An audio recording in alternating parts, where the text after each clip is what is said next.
So Paul chooses to play first. Oh, Paul, you two played each other round 1 as well. Oh yeah, I think I remember that. We actually covered that match, I think. Or at least part of it we covered. So we do get a rematch then, round 1. So, in the semifinals here, we have Raw Paul playing his Dredge deck. You know, has a lot of cool synergies with it. Golgari Grave Troll, Vengevines, you know, Lotleth Trolls, Grave Crawlers, a lot of stuff like that. Faithless Looting is the engine to get it all started. And Ad Lopez we have up top, playing the Zoo, you know, Naya Zoo. I mean, a lot of people think of it as like a burn deck, but it does branch out into playing Wild Nacals, Gore Clan Rampagers, stuff like that. So we saw Raw Paul got to go first because he was higher seed. So we saw Faithless Looting here, discarding Gravecrawler and Vengevine. So we have like possibly is turn 2 Vengevine in play. If next turn we see Raw Paul play a 1-mana zombie, then cast Gravecrawler from the graveyard. That'd be a second creature spell, then Vengevine would come back. See a Wild Nacatl turn 2 here. Oh, will Paul Raw play it untapped? Just thinking about it. There we go. Untapped. Like I said, if there's a 1-mana zombie coming out here, we could see a Vengevine on turn 2. Which would be very powerful. Doesn't look like though. It looks like we're actually just gonna see a pass. Untapped land, go. Pretty strong indication that Paul wants to do something on Adrian's turn. Maybe Abrupt Decay? Terminate? Something like that? Yeah, there we go. Abrupt Decay coming down on the Wild Nacatl. Both players paying a bunch of life. Both at 15 from their lands. Haven't touched each other yet, but done a lot of damage to themselves. Now follow up with a Wild Nacatl and a Curday. That's a lot of pressure coming down. Looks like Paul Raw's gonna pass with only 2 lands in play. Maybe doesn't have enough lands to cast the creatures in hand, or maybe wants to leave up removal spells. You might see another Abrupt Decay, or another removal spell of some sort. Bolt? No, we see another Abrupt Decay. So only gonna take 2 from the Curdape.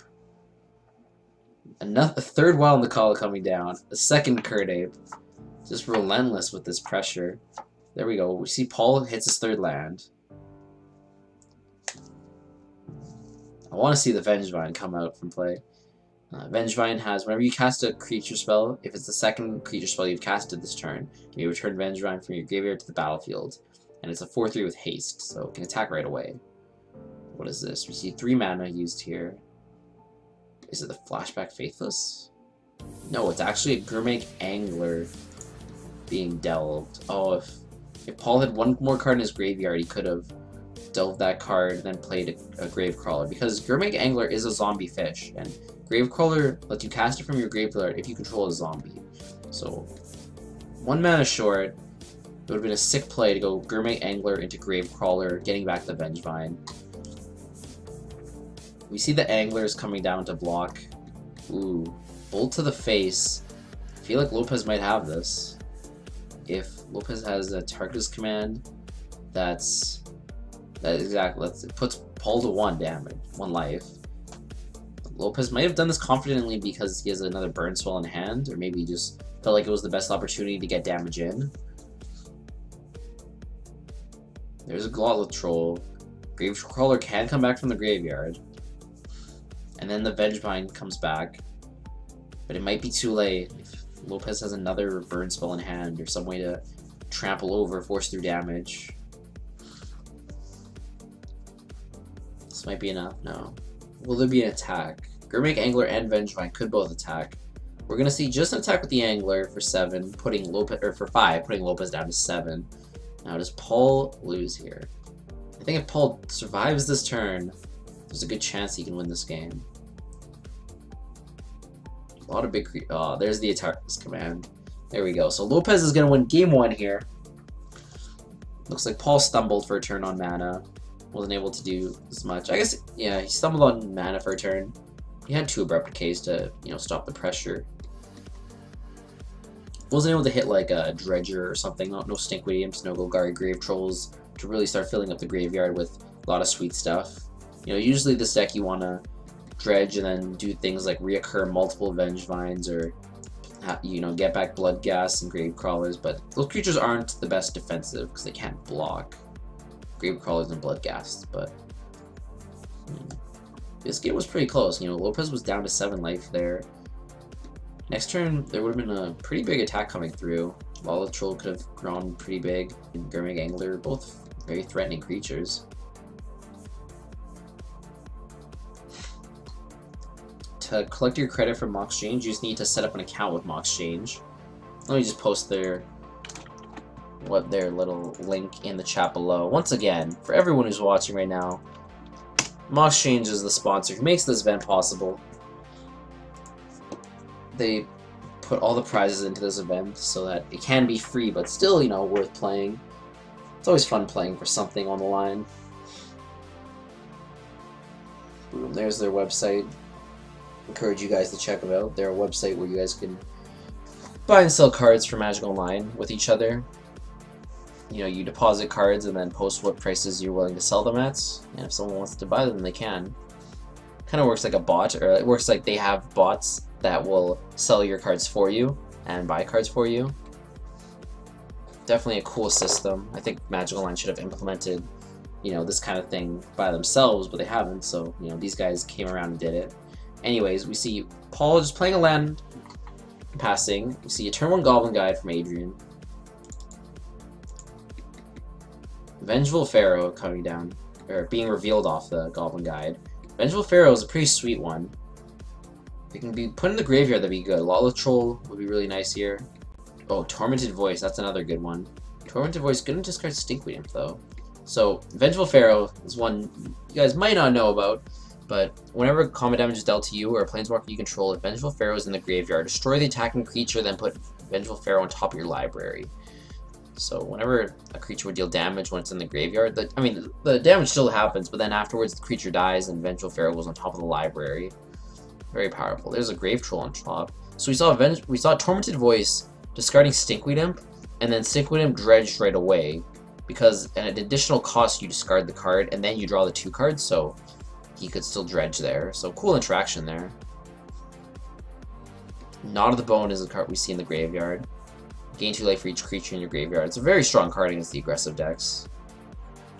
Can gain some life. Right now there's only 1 creature in the graveyard, but that could change. You see Stinkweed Imp coming down. It's 1/2. Whenever it deals combat damage to a creature, destroy that creature. So basically Death Touch. Another Lawless Troll revealed. See what Stinkweed Imp blocks. Gonna block the Goblin Guide. Gonna take as little damage as possible. I think Paul definitely has the advantage late game. He just needs to not die early on to the aggression of the Zoo deck. Gonna take 4 damage though because of the mutagenic growth. We'll see if there's gonna be a Dredge here. There's no Dredge. So there's a natural draw, so Paul might want to draw something.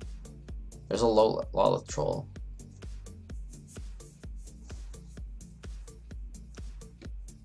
Didn't want to Dredge. Try to go for Knot of the Bone yet. Lopez is stuck on 2 lands, so that is worth noting. He only has 1 card left in hand, so maybe Paul has stemmed the aggression here.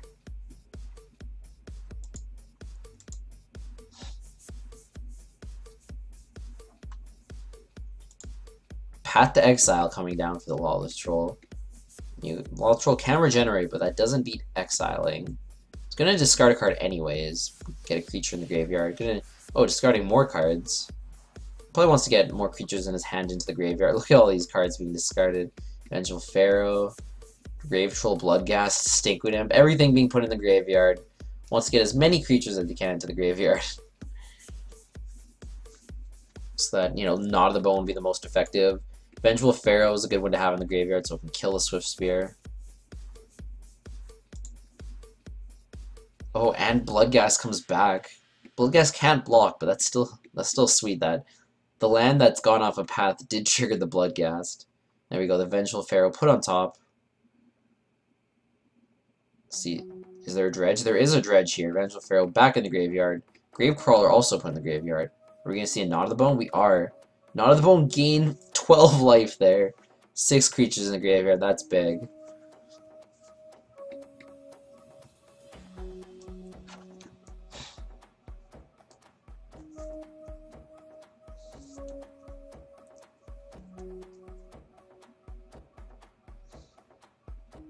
I think Adrian Lopez has lost the advantage he had here. That Knot of the Bone for 12 was huge. Boros Charm, putting Paul down to 12. There we go. Paul's going to win that match. Able to stem the tide there for a turn. Dredge, put a bunch of creatures in the graveyard, and then get a back-breaking Knot of the Bone for 12.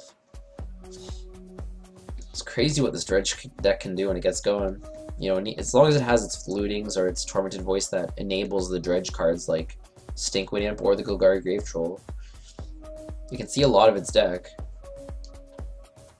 Very cool deck here.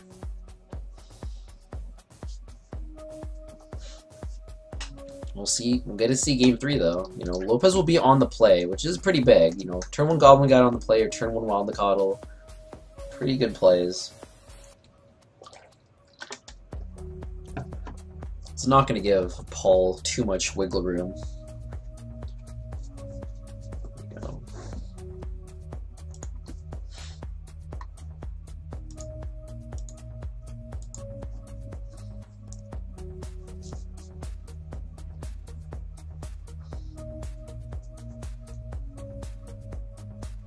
So we'll see who from here advances to the finals. You know, today's winner is going to win 10 tickets, second's going to get 6, third and fourth are going to get 2. So these players are each guaranteed 2 tickets minimum for their efforts today.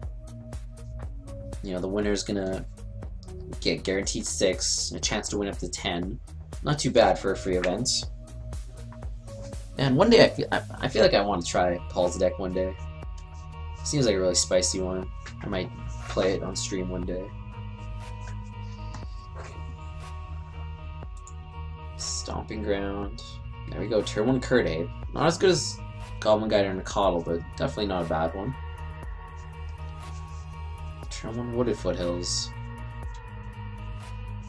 Gain the Blood Crypts. Gonna take 3 here. Are we gonna see there we go. Faithless Looting. That can enable some good starts. Taking 3 is not optimal though against this very aggressive Zoo deck, but you gotta do what you gotta do. Sometimes these decks, you know, they're 3 colors. Really need to hit all their colors. Golgari Grave Troll from the graveyard, that's huge. It can dredge 6, which means instead of drawing a card, you put this card into your hand and then put the top X cards into your library. So in this case, 6 cards. Bloodghast, another good card to put in the graveyard because it can come back when you play a land. Ooh, look at that. Mutagenic Growth, getting in for a huge chunk of damage there. I believe that was 6 damage that turn. Pulls all the way down to 11 on turn 2. You see Golgari Grave Troll did dredge there. 2 Bloodghast in the graveyard now. Gonna be recurred.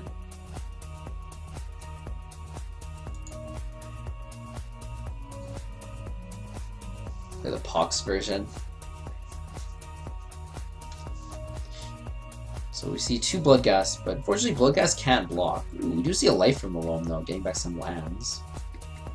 Also, Adrian Lopez is stuck on 1 land again from this Zoo deck, so this could become an issue. Lopez can't start playing more spells. You know, being limited 1 spell a turn might slow him down enough. We see another Curdabe, so yeah, we'll see 1 spell a turn here. Bloodghast's can't block at all, but can't really attack this Curdabe either. We saw Life from the Loam did dredge there, dredging 3. There's a Grave Troll back in the graveyard for next turn, but nothing else is really in the graveyard that's good. We're gonna see attack with the Bloodghast. Might as well, they can't block, right? So even though one of them is gonna die, as soon as Paul plays a land, it's gonna come back anyways. Might as well force through 2 damage.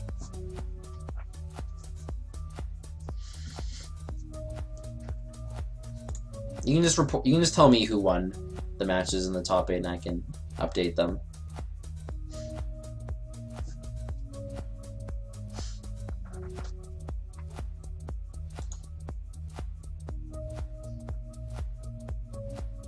So no block there, interesting. So Lopez is down to 11. We see a flashback Faithless Looting. Let's see some dredging going on. We see first dredge, we see a second dredge. Let's see what we got in here. There's a Knot of the Bone in the graveyard. Vengeful Pharaohs in the graveyard. Some Grave Trolls, Grave Crawlers. Now the key is, can Lopez win this turn? If Lopez wins this turn, well, then he wins, obviously. If Lopez can do extra damage this turn, then he wins. There's a lightning bolt. I think that's lethal. Ugh, Lopez wins right there. Stuck on one land, still gets it done. I was gonna say, if Lopez couldn't win this turn, then Paul was gonna be able to gnaw to the bone, gain a fair amount of life. Not sure exactly, but plus 10 life, and that probably would have been the match right there. But Lopez did have, look at this, stuck on one land, played 5 spells this game, was able to get enough damage through. Crazy stuff. Lopez wins the match, he moves on to the finals. Good job to Paul for making top 4 with his pretty cool deck. Hope to see more from him in the future.